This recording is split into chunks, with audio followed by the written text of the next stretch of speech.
Hello there everyone, welcome back to On the Flip Side. My name is Adam Shawwalker, your host, and today we're going to be checking out this new record from legendary guitar player and multi-award winning artist Steve Vai with his new album Inviolate. So I just want to address the whole gimmick this album seems to have right up front and just kind of have a look at this Hydra guitar. The amount of needless stuff that this guitar has bursting from seemingly every seam is pretty ridiculous, and it is in almost every way hideous. I kind of have a bit of a soft spot for the whole concept because it is just so silly, but the actual existence of this instrument, plus the fact that they're auctioning off a photo of this thing as an NFT, may just be another sign that we've reached peak shred. There's always been something about this style of progressive rock and metal that's just so squeaky clean and polished, and has always impressed me to the extent that I know I couldn't play it all that well ever. But then I remember that there are so many moments on these types of albums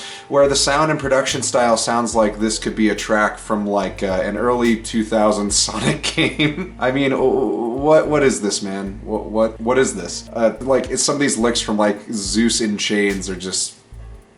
All the guitar playing on this record is pretty much by default incredibly impressive from a technical standpoint, but the whole experience of listening to this record is like listening to a struggle for relevance in real time. By all means though, Steve Vai as an artist is very well deserving of his status, and the whole practice though of guitar gods or just shredders is more or less a thing of the past. Obviously there are exceptions to this rule, and I'm not saying rock is dead, but I am saying that this whole shtick is really tired. And with as much music as there is on this album, about 46 minutes of recording, there's not really all that much that insists on keeping your attention. There's so many tracks here that you could play in like a Starbucks and people would not think much of it. It's incredibly, like, very surprisingly easy to just kind of tune out to. I do think it's very interesting too how this very clean, by the numbers style has become the standard for pretty much all progressive rock and metal. And I mean, there's some projects where it makes sense, where, you know, things are on the bluesier or more jazz heavy side of things, like maybe like a Phil Keaggy record or something, but I don't just really get this approach at all of just keeping things as like stripped back and as clean as possible. If the genre you're playing with initially, I mean, like metal, like why would you introduce these clean elements to this? Or I guess Steve Vai is definitely a little bit more close to like standard rock and roll, but it's like, man, it's just so dull most of the time. It does allow for some room to play with the dynamics and the mix a bit, but I think in most cases it just serves to continue making this a relatively bland listen. Like most of the track, you know, like Candle Power, I found myself enjoying a lot, but it's missing just so much impact in just most areas of the writing. The whole record sounds a bit like a mishmash of planned and meticulously written guitar parts and improvised lines that come off as like virtuoso material but end up landing in that kind of just adjacent of soulful place right before being a redundant riff or lick entirely. The bass work on this record is pretty good in a lot of sections. Actually, there's really nothing bad about it at all. It's dropped in right where it needs to be. It's pretty pleasant, pretty good, but mostly unremarkable. Actually, pretty much every instrument on this album is being jammed on at some point so relentlessly that it all becomes a bit of a blur of what's good and what's kind of just happening the loudest in the mix. I do really wish that there was some standout parts that were dialed in a little bit more instead of just broadly rolling through so many quick but ultimately impactless moments because of the urgency of the change-ups. A really great example is the end of the track Apollo in Color,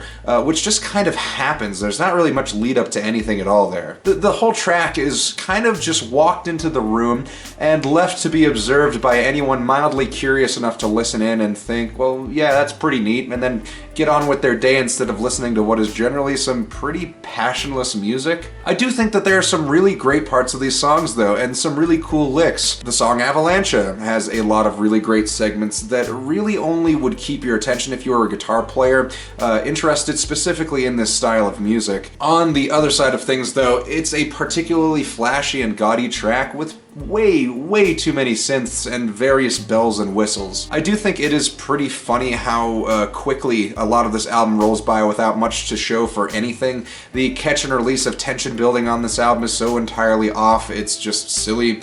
I am kind of glad how these tracks go so mercifully fast, but I'm just kind of surprised with how little staying power that these songs have. I mean, there is so much material and just so little to remember on this album. I think this also comes back around to the problem with most solo instrumental guitar artists and the constant wrestling match that seems to be the lead guitar player and the urge to jam every riff, good or bad, into a song that's just, you know, kind of to pad everything out. There's obviously no one pulling vocal duty here to mask any repetitive riffs or to like send things off with a little chorus, but it does lower the standard for what to leave in a song. I've already more or less touched on the fact that pretty much everything on this album from a technical standpoint is very, very good. The mixing is clean, everything is exactly as on time as it is going to be, and the instruments are pulling as much double duty as possible. But really the only song that I found myself enjoying a lot was Greenish Blues. It's probably the most solid song here,